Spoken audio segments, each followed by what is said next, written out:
Welcome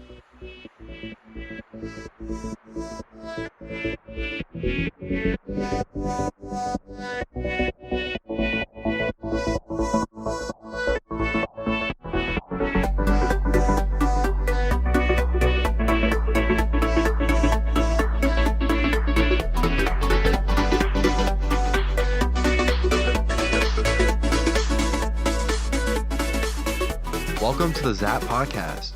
Today we have a very special guest. We have Ted. Thank you, Ted, for coming on. So let's get started. So, Ted, when did you join XAT? I joined XAT in 2009 and was visiting XAT for many months as a guest, until early 2010 when I became a registered user. Then I had the opportunity to get my first days, XATs, and powers through games and contests. At that time, I was approximately 13 years old. It was a unique and unforgettable moment. Right. I feel like a lot of us join around that age. And definitely back then, that's how we all started. We ended up getting our first few XAT days. And to be a subscriber, you can do the profile effects.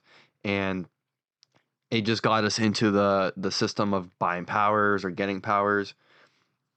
You mentioned 2009 and 2010. Those were like the golden days of that.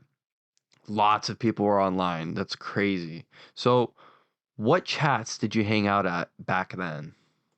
Cambio and XAT Test. Okay, Cambio and Xat Test are still around. Cambio is still kicking. It's not as popular, but it's still kicking, and I use it every once in a while. So, do you like the updates and HTML5 version of Xat? Is there anything you would change? Yes, this new version of XAT looks a little more striking and interesting, but I must admit that at first it seemed a little strange to me. It was such a radical change at the time to have to switch from Flash Player to HTML5.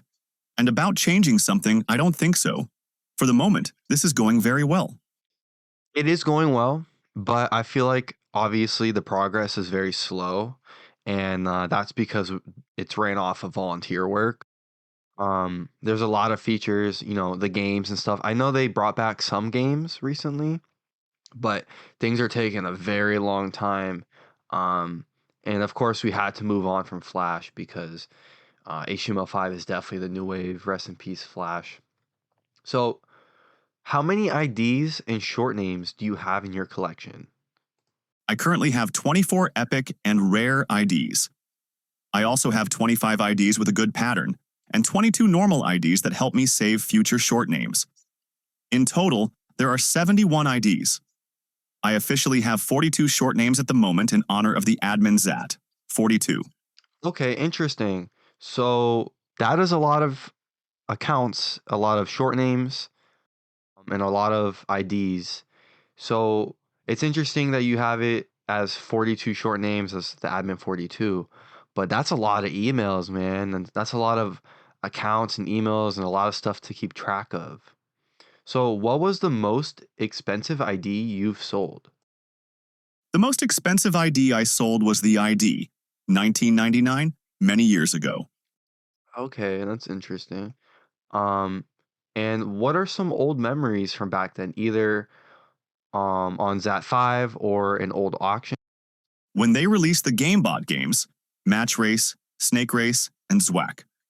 I had a lot of fun playing these games, and I also won a lot of prizes. I even became one of the best players. By the way, it was in XAT 5 that I won a Match Race tournament, and the champion's prize was a gold, which I received from Play 55555. Wow. Play 5555 was a legend back then. She was like the richest person on Zat, like richer than Gary.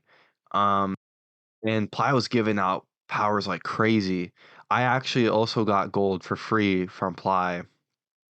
Ply made me trade purple for gold, and then she gave me purple back, anyways.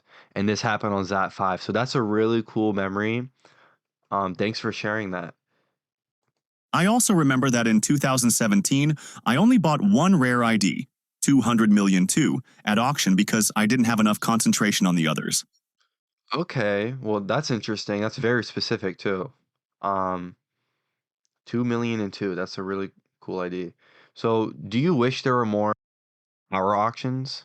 Of course, In fact, the Powers auction is one of my favorites, but it's something more special and reserved, which is why you don't see them very often.